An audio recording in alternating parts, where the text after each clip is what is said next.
Historic Fort Snelling was first established in the 1820s. It served as a key location as a military presence. Countless soldiers were trained and housed there over the years. The Round Tower was one of the first buildings that was constructed on the grounds, made from limestone from the nearby bluffs along the confluence of the Mississippi and the Minnesota rivers. So this Round Tower has seen a lot of changes over the years. It was used as defense initially. It then became a home, a jail. It became storage at one point, even a museum. Today, more than 200 years later, that Round Tower is the oldest standing structure in the state of Minnesota. And it's time for some restoration. So we sent Minnesota Live photojournalist Bill Middeke to Historic Fort Snelling to learn more for this week's Memorial Day edition of Must See Museum. Welcome, my name is Brian Liesinger. I am the site manager here at Historic Fort Snelling to introduce you to the Round Tower.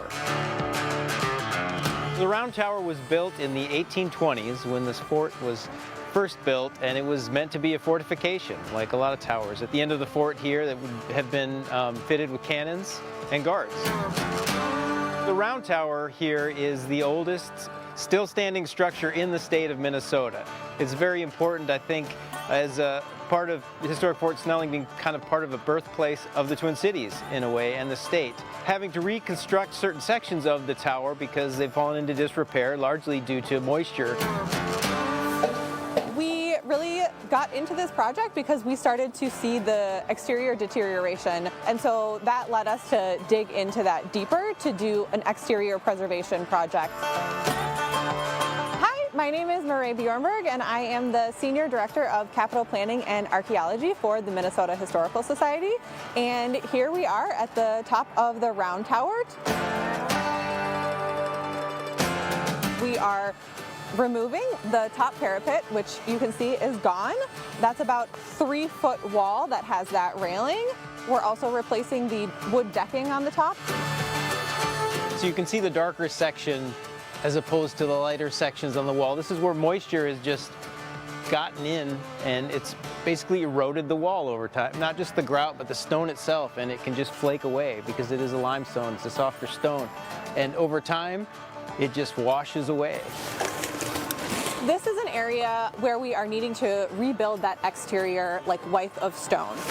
Our masons right now are going through and removing that, which you can sort of see over here, where we have removed this outer width of stone, and we'll have to be toothing it back in. But then you can really see a great view of what that interior sort of fill looks like the farther we get down. So again, this is sort of just all pieces of stone that they had and were putting in there to fill that cavity as they were building it, which is not something that we expected, but is also a really interesting thing to find.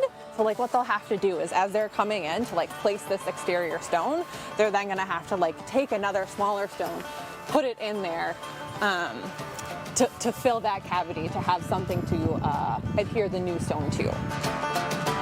What we're trying to do is sort of bring it back to its 1820s state. I think that one of the things that is so important about preserving the historic structures that we have at these historic sites is that really lends a different depth of experience to guests who come to the site, right? Being able to come and come into the Round Tower and come up to the top really helps you experience that in a very different way. And preserving these is what's essential to continue that experience. I mean, it's been really remarkable. The fact that this fort is made of stone has allowed it to survive. I do not think it was intended to be around for a couple of hundred years. We're grateful that it is, and so we're just making sure we can give it a couple hundred more at least.